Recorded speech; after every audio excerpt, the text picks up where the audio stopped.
El corazón delator. Edgar Allan Poe. Es cierto.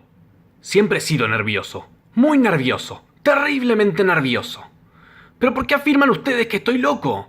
La enfermedad había agudizado mis sentidos en vez de destruirlos o embotarlos. Y mi oído era el más agudo de todos. Oía todo lo que puede oírse en la tierra y en el cielo. Muchas cosas oí en el infierno. ¿Cómo puedo estar loco entonces? Escuchen y observen con cuánta cordura, con cuánta tranquilidad les cuento mi historia. Me es imposible decir cómo aquella idea me entró en la cabeza por primera vez, pero una vez concebida me acosó noche y día. Yo no perseguía ningún propósito, ni tampoco estaba colérico. Quería mucho al viejo. Jamás me había hecho nada malo, jamás me insultó. Su dinero no me interesaba. Me parece que fue su ojo, sí, eso fue. Tenía un ojo semejante al de un buitre, un ojo celeste y velado por una tela. Cada vez que lo clavaba en mí, se me helaba la sangre, y así, poco a poco, muy gradualmente me fui decidiendo a matar al viejo y liberarme de aquel ojo para siempre. Presten atención ahora. Ustedes me toman por loco, pero los locos no saben nada. En cambio, si hubieran podido verme, si hubieran podido ver con qué habilidad procedí, con qué cuidado, con qué previsión, con qué disimulo me puse a la obra. Jamás fui más amable con el viejo que la semana antes de matarlo.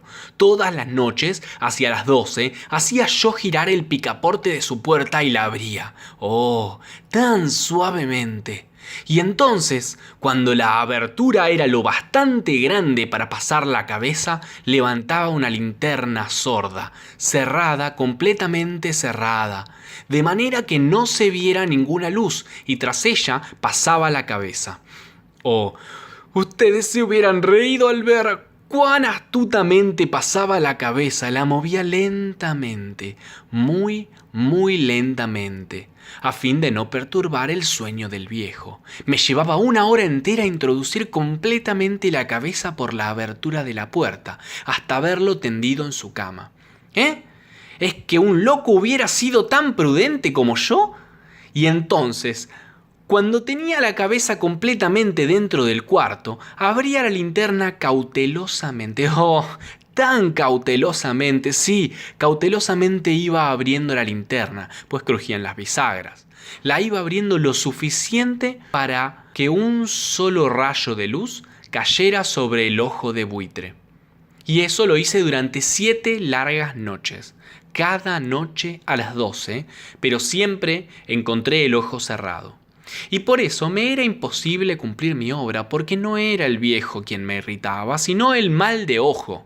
Y por la mañana, apenas iniciado el día, entraba sin miedo en su habitación y le hablaba resueltamente, llamándolo por su nombre, con voz cordial y preguntándole cómo había pasado la noche. Ya ven ustedes que tendría que haber sido un viejo muy astuto para sospechar que todas las noches, justamente a las 12, iba yo a mirarlo mientras dormía. Al llegar la 8ª noche, procedí con mayor cautela que de costumbre al abrir la puerta. El minutero de un reloj se mueve con más rapidez de lo que se movía mi mano. Jamás antes de aquella noche había sentido el alcance de mis facultades, de mi sagacidad. Apenas lograba contener mi impresión de triunfo, pensar que estaba ahí, abriendo poco a poco la puerta y que él ni siquiera soñaba con mis secretas intenciones o pensamientos. Me reí entre dientes ante esta idea y quizás me oyó, porque lo sentí moverse repentinamente en la cama como si se sobresaltara. Ustedes pensarán que me eché hacia atrás, pero no. Su cuarto estaba tan negro como la pez, ya que el viejo cerraba completamente las persianas por miedo a los ladrones. Yo sabía que le era imposible distinguir la abertura de la puerta y seguí empujando suavemente, suavemente. Había ya pasado la cabeza y me disponía a abrir la linterna cuando mi pulgar resbaló en el cierre metálico y el viejo se enderezó en el lecho gritando: ¿Quién está ahí? Permanecí inmóvil sin decir palabra. Durante una hora entera no moví un solo músculo y en todo ese tiempo no oí que volviera a tenderse en la cama. Seguía sentado, escuchando, tal como yo lo había hecho noche tras noche, mientras escuchaba en la pared los taladros cuyo sonido anuncia la muerte. Oí de pronto un leve quejido y supe que era el quejido que nace del terror. No expresaba dolor o pena, no, era el ahogado sonido que brota del fondo del alma cuando el espanto la sobrecoge. Bien conocía yo ese sonido. Muchas noches, justamente a las 12, cuando el mundo entero dormía, surgió de mi pecho ahondando con su espantoso eco los terrores que me enloquecían. Repito que lo conocía bien. Comprendí lo que estaba sintiendo el viejo y le tuve lástima, aunque me reía en el fondo de mi corazón. Comprendí que había estado despierto desde el primer leve ruido cuando se movió en la cama. Había tratado de decirse que aquel ruido no era nada, pero sin conseguirlo. Pensaba: no es más que el viento en la chimenea o un grillo que chirrió una sola vez. Sí, había tratado de darse ánimo con esas suposiciones, pero todo era en vano. Todo era en vano porque la muerte se había aproximado a él, deslizándose furtiva, y envolvía a su víctima.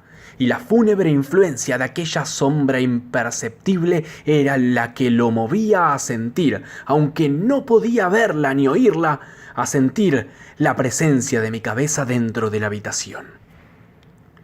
Después de haber esperado largo tiempo, con toda paciencia, sin oír que volviera a acostarse, resolví abrir una pequeñísima ranura en la linterna.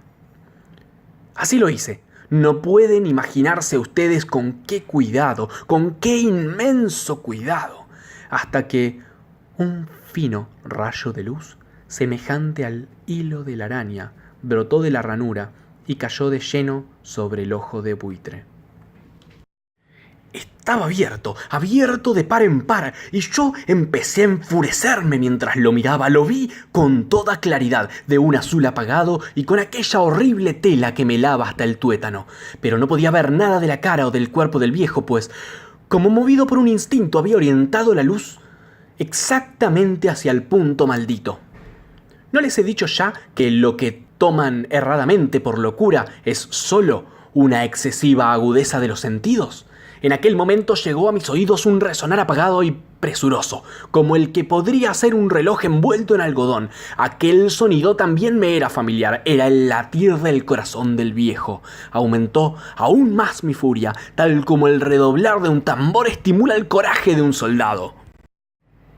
Pero incluso entonces me contuve y seguí callado. Apenas se respiraba. Sostenía la linterna de un modo que no se moviera, tratando de mantener con toda la firmeza posible el haz de luz sobre el ojo. Entretanto, el infernal latir del corazón iba en aumento. Se hacía cada vez más rápido, cada vez más fuerte, momento a momento. El espanto del viejo tenía que ser terrible, cada vez más fuerte, más fuerte. ¿Me siguen ustedes con atención? Les he dicho que soy nervioso. Sí, lo soy. Y ahora, a medianoche, en el terrible silencio de aquella antigua casa, un resonar tan extraño como aquel me llenó de un horror incontrolable. Sin embargo, me contuve todavía algunos minutos y permanecí inmóvil. Pero el latido crecía cada vez más fuerte, más fuerte. Me pareció que aquel corazón iba a estallar, y una nueva ansiedad se apoderó de mí. Algún vecino podía escuchar aquel sonido. La hora del viejo había sonado. Lanzando un alarido, abrí del todo la linterna y me precipité en la habitación. El viejo clamó una vez, nada más que una vez. Me bastó un segundo para arrojarlo al suelo y echarle encima el pesado colchón. Sonreí alegremente al ver lo fácil que me había resultado todo. Pero durante varios minutos, el corazón siguió latiendo, con un sonido ahogado. Claro que no me preocupaba, pues nadie podría escucharlo a través de las paredes. Cesó, por fin, de latir. El viejo había muerto. Levanté el colchón y examiné el cadáver. Sí, estaba muerto, completamente muerto. Apoyé la mano sobre el corazón y la mantuve así largo tiempo. No se sentía el menor latido. El viejo estaba bien muerto. Su ojo no volvería a molestarme. Si ustedes continúan tomándome por loco, dejarán de hacerlo cuando les describa las astutas precauciones que adopté para esconder el cadáver. La noche avanzaba mientras yo cumplía mi trabajo con rapidez, pero en silencio. Ante todo, descuarticé el cadáver. Le corté la cabeza, brazos y piernas. Levanté luego 3 planchas del piso de la habitación y escondí los restos en el hueco. Volví a colocar los tablones con tanta habilidad que ningún ojo humano, ni siquiera el suyo, hubiera podido advertir la menor diferencia. No había nada que lavar, ninguna mancha, ningún rastro de sangre. Yo era demasiado precavido para eso. Una cuba había recogido todo. Cuando hube terminado mi tarea, eran las 4 de la madrugada, pero seguía tan oscuro como a medianoche. En momentos en que se oían las campanadas de la hora, golpearon a la puerta de la calle. Acudí a abrir con toda tranquilidad, pues ¿qué podía temer ahora? Hallé a 3 caballeros que se presentaron muy civilmente como oficiales de policía. Durante la noche, un vecino había escuchado un alarido, por lo cual se sospechaba la posibilidad de algún atentado. Al recibir este informe, en el puesto de policía habían comisionado a los 3 agentes para que registraran el lugar. Sonreí. Total, ¿qué tenía que temer? Di la bienvenida a los oficiales y les expliqué que yo había lanzado aquel grito durante una pesadilla. Les hice saber que el viejo se había ausentado a la campaña. Llevé a los visitantes a recorrer la casa y los invité a que revisaran bien. Finalmente, acabé conduciéndolos a la habitación del muerto. Les mostré sus caudales intactos, como cada cosa que se hallaba en su lugar. En el entusiasmo de mis confidencias, traje sillas a la habitación y pedí a los 3 caballeros que descansaran allí de su fatiga, mientras yo mismo, con la audiencia de mi perfecto triunfo, colocaba mi silla en el exacto punto bajo el cual reposaba el cadáver de mi víctima. Los oficiales se sentían satisfechos. Mis modales los habían convencido. Por mi parte, me hallaba perfectamente cómodo. Sentáronse y hablaron de cosas comunes mientras yo les contestaba con animación. Mas, al cabo de un rato, empecé a notar que me ponía pálido y deseé que se marcharan. Me dolía la cabeza y creía percibir un zumbido en los oídos. Pero los policías continuaban sentados y charlando. El zumbido se hizo más intenso, seguía resonando y era cada vez más intenso. Hablé en voz muy alta para librarme de esa sensación, pero continuaba lo mismo, y se iba haciendo cada vez más clara, hasta que, al fin, me di cuenta de que aquel sonido no se producía dentro de mis oídos.